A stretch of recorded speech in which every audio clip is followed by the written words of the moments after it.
ये है अब तक का सबसे तेज इंसान। जब सामने था अपोकलिप्स यानी म्यूटेंट्स का सबसे खतरनाक लीडर, तब भी उसके चेहरे पर सिर्फ हल्की सी मुस्कान थी। उसकी रफ्तार इतनी तेज थी कि सब कुछ जैसे थम गया हो। एक मुक्का इधर, एक लात उधर, चारों ओर तबाही मचा दी।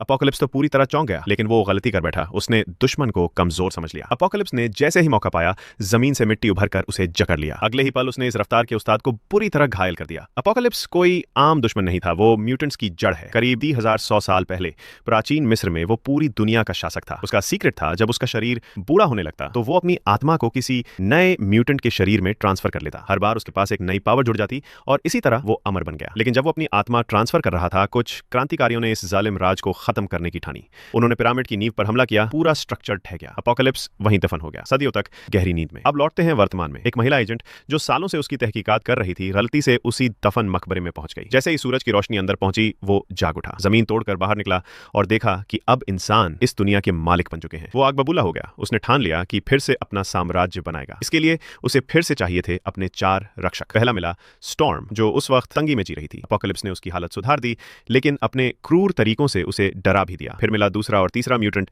उसने सबकी पावर्स को एक नए लेवल तक पहुंचा दिया। अब बारी थी सबसे खास रक्षक की, एक ऐसा इंसान जो लोहे को कंट्रोल कर सकता था, मैग्नीटो। और अपोकलिप्स का अगला कदम था पूरी दुनिया पर फिर से कब्जा जमाना।